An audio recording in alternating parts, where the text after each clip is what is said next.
Okay, hey everybody, welcome to another episode of On the Wrist from Off the Cuff. Today we have a really cool update for you from the brand Zelos.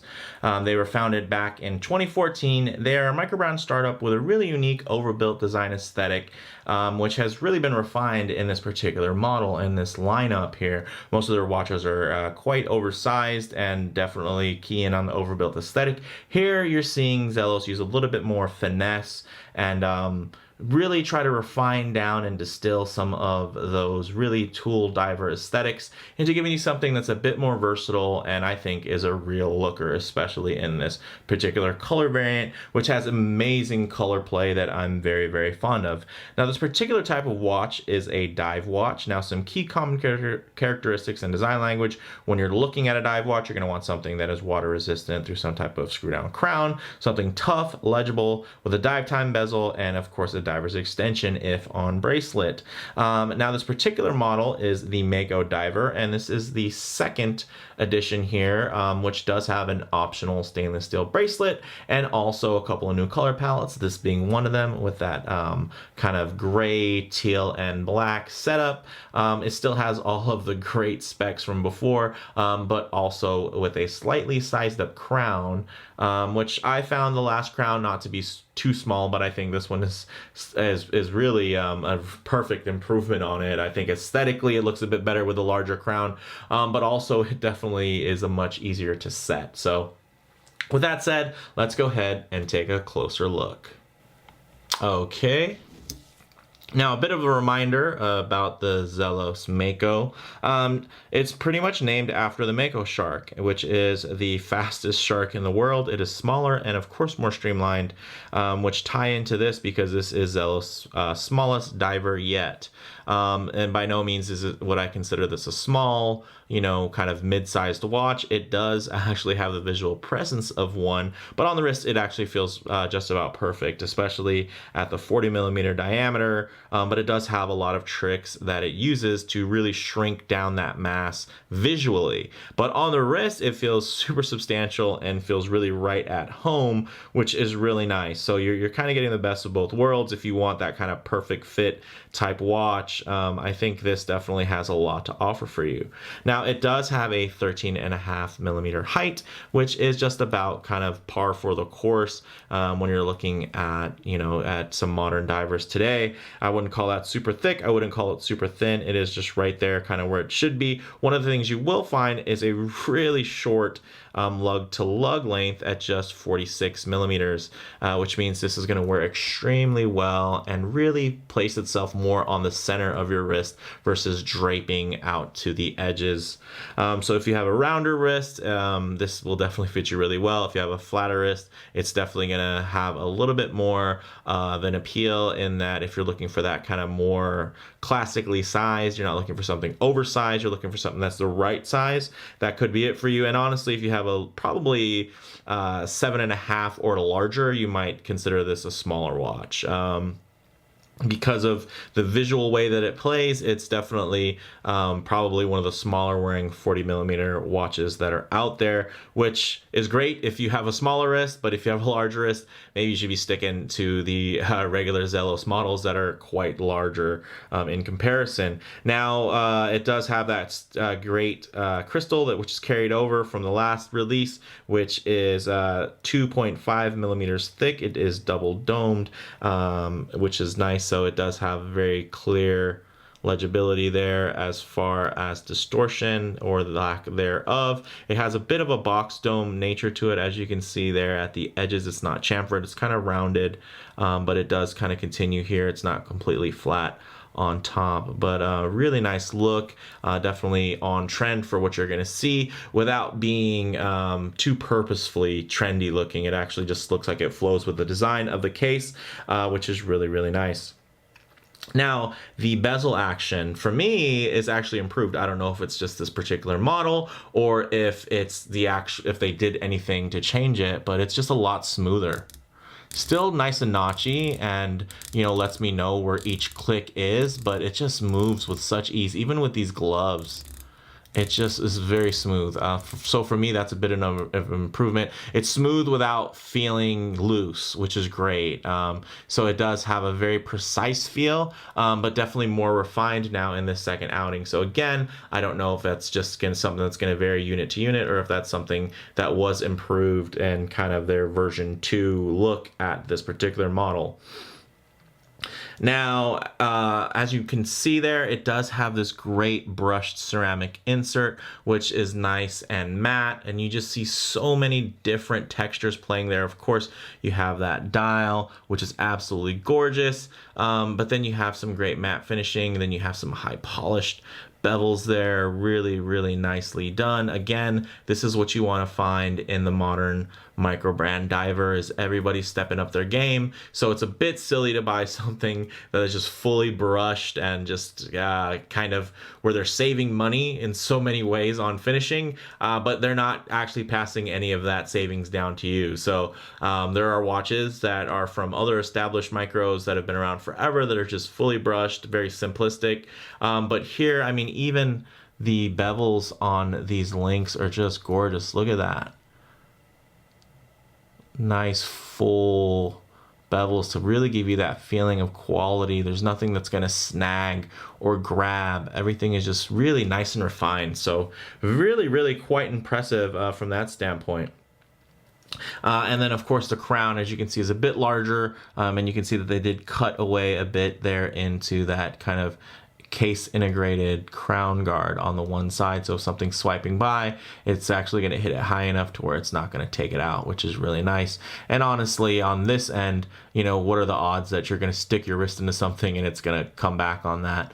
Not too much, I would think. So, and the nice thing also is that this Z here on the signed crown is actually loomed as well. So when we get to the loom shot, that's definitely something to keep an eye out for.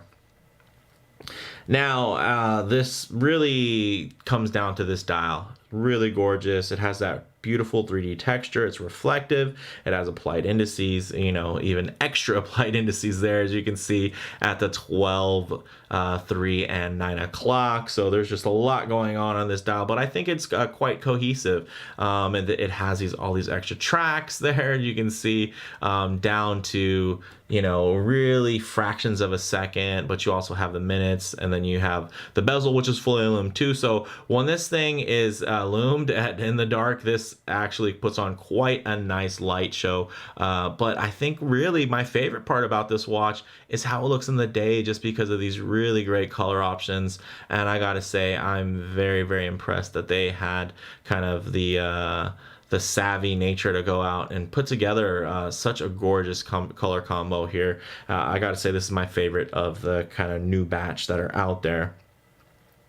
This does use both C3 and BGW9, so when it glows, again, now you're also going to get some color play in the dark, which is very nice, and not something you'll find in you know, watches that aren't super expensive. It's kind of an extra because it does cost more to invest in different types of loom on the same model.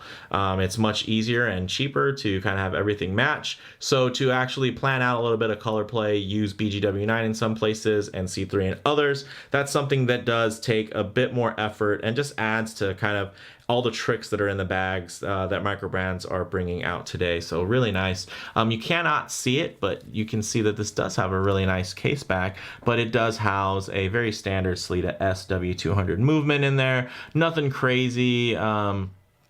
But it's a workhorse, of course, because it is very much akin to the ETA 2824, which can be found in very expensive watches still today, just slightly modified, even some highly modified ones and even more expensive watches. But it is a workhorse, and the nice thing is, if it comes down to it, you can always get it serviced pretty much at any competent watchmaker.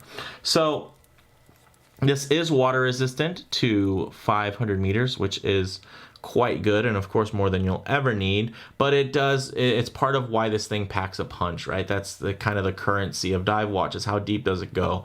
You know, what are the materials? Those are just those kinds of things that fill the spec sheet but do add value before you even look at the watch. So really nice to see this, you know, just kind of checking all the boxes. And then you do have, of course, I forgot to mention that beautiful integrated date there at the 6 o'clock with a really cool shape. Again, they went the extra mile and kind of cut it out into this kind of A-frame shape, which I think looks really great. And then nicely done there. They actually used a darker date disc with the light lettering there, numbering, so that it actually fits really nicely in and integrates with the dial. So where if you're looking for the date, you can find it easily, but it's not going to stand out if you're not looking for it. So I think that's definitely a nice touch. Some people read it differently. Some people like it to stand out. Some people like it to be more integrated. I think it does quite balanced as is, and I think that they executed it quite well. Now, as far as the you know, specifics on this bracelet, it is optional, and it is quite an option at that. As you can see, really finely done. I did have some trouble with the screws. Some people do, some people don't. I'm just gonna be honest with you. For me, these bad boys were a bit tough. For me, nothing, you know, life ending or anything like that, but I would say if you are going to be working on this, just to be a little bit careful, maybe soak your bracelet for a little bit before actually setting it out, or heat it up with a blow dryer to break free kind of any type of Loctite or anything that's already in there out of the factory. So with that said, again, not a deal breaker by any means, but there are reasons why there's a lot of brands that don't really want to do screw in links, because that's one of the things. You tear up the threads on either side, you know, and you can blow out a whole link and pretty much make it worthless, or kind of get things stuck, and then you're running out of parts there, versus something that's pin and collar or even directional friction pins, where the only thing that you can really mess up are the pins, and the links kind of are always going to be intact. So, you know, it's one of those things. There's preferences. I think people generally kind of have this narrative that if it's screw-in, it automatically makes it better, but I don't think that's always the case. I mean, there's plenty of very high-end watches that still use pin and collars. So, you know, I just thought I'd throw that out there for the real watch nerds who care about stuff like that.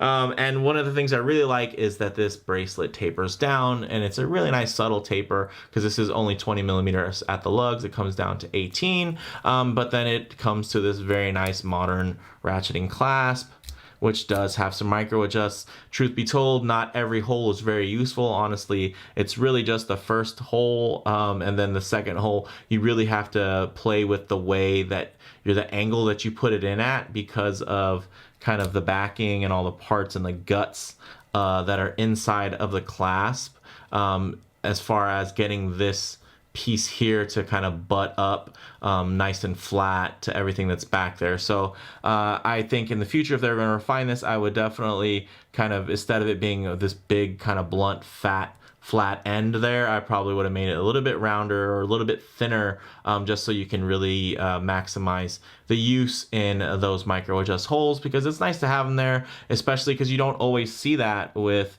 these types of bracelets that offer the ratcheting clasp. So really nicely done. Let's go ahead and get this on wrist. All right, as you can see on my 7 1/4 inch wrist, this thing wears just about beautifully. Of course, on camera, it's always gonna look a bit larger than you're gonna, when you see kind of the proportions of the human body versus just, oh, here's my wrist. There it looks probably very large. Here it looks a little bit smaller, and if you saw me in person, maybe full body with my hands by my sides, it would look even smaller. So let me try to get a little bit more of my arm in the frame there, so you can kind of get an idea, open up my hand at the real proportions of this, because I think there are some people out there that might consider this watch a bit too small. I think it actually wears really quite nicely, and especially with the addition of the bracelet, it does, to me, help kind of extend those lines vertically, which help the watch wear a bit, I'd say fuller. Now, I wouldn't say larger, but I think it fills the wrist a bit better than it did when it just when you have the strap options, which I think were a little bit thinner and tapered a little bit more. I think the more substantial links here, especially with the very nicely beveled edges there, it just adds another dimension and helps really complete the look, because you have this great, you know, head of the watch, and then now you have all these gorgeous links leading to a modern clasp. And you know, this isn't the most groundbreaking clasp or anything like that, but it's nice. It's a bit thicker and more substantial, and like the watch case is a bit thicker and more substantial. You know, it is water resistant to 500 meters, so really nice. As you can see, it rides the wrist really well. I don't have, I would say, an exceptionally large or small wrist. I'd say it's definitely on the slightly larger side of average, but it just fits quite gorgeous. And I just love the color play. And then as you can see, depending on the lighting, you almost don't even see the other colors, and it kind of just melts into kind of one thing. And then you kind of take a closer look and you just see those highlights and those pops and those real nice flares of color. So let's go ahead and check out some lume shots. Okay, let's go ahead and hit the lights. Now, this watch definitely was designed with lume in mind. This is the kind of watch that you're going to have a little bit of day glow coming in and outdoors. So if you're looking for a watch that is big on lume, I say here it is. And it's very intricate, as you can see, really nicely done. Look at the way that the seconds hand just sweeps right over there, and it's even hitting every one of those little markers. Really nice. And there's just so much extra, you know, everything's overdone. You just have so many different scales and indexes to look at and line up, which is really, really great and definitely very useful, especially in the dark. And as you can see, we have kind of the general C3 application there burning very brightly, and then you have kind of the seconds hand and then those index marks all in the BGW9, which is really quite gorgeous. And I think it really is a nice pop of color even in the dark, which is great. And then we'll also get some low light transition here, because my hot studio lights are very accurate at kind of simulating full on, ooh, sorry about that, direct sunlight. But one thing that you don't always get an idea of is what type of lighting it's going to appear as when you're looking at something that is going to have a bit more of a transition when you're coming indoors, outdoors. As you can see, it plays off of those finishes, and gorgeous finishes at that. The brushings, the high polish, the glints on that 3D textured dial. Let's go ahead and actually get a bit of an angle here and take a look at, let me even light this up a bit here. So you can see it does have a really nicely lit and lumed crown there, a little side action on the brushing, really nice and smooth, nice and fine, very uniform brushing there, quite impressive if you ask me. So real gorgeous piece. Let me just try to get everything there so you can get a little bit more viewing angle on this great bracelet, because that is one of the, you know, one of the new updates and upgrades. So really nicely done. As you can see, quite gorgeous in many angles, many lights, and many different situations. So really quite impressed by this piece. It's just, to say the least, it's a looker. It's a looker. But at the same time, it's also something that feels good. It also is well equipped as far as all the materials You know, it does have the ceramic, sapphire, stainless steel. It's going to be overbuilt and nice and watertight. And then you got really a lot of those things people look for, you know, the people that are obsessed with having a date, but they want it on a symmetrical dial. And they're torn. Here you have it at the 6, nice and symmetrical. You have so much lume everywhere. It just hits all those marks. And you know, for a watch that I was very much impressed by before, again, it's that much more impressive now in this new trim. So on the wrist, of course, you have those very classic proportions. It does feel very much like a tool watch, but with a touch of refinement and quite a few touches, I should say, actually, all around the watch. Pretty much anywhere you find that fine bevel, it just makes you realize that this isn't just your run-of-the-mill micro brand independent watch, where there's somebody that's just designing on a computer and ordering out. There's definitely more care that's taken into the finishing of this watch and making sure that the finishing is up to par and exceeds kind of what the expectations are in today's market for what you can get for around $400. And then of course, the nice thing about Zelos's business model is they actually kind of do watches they'll pre-order, but they're already available.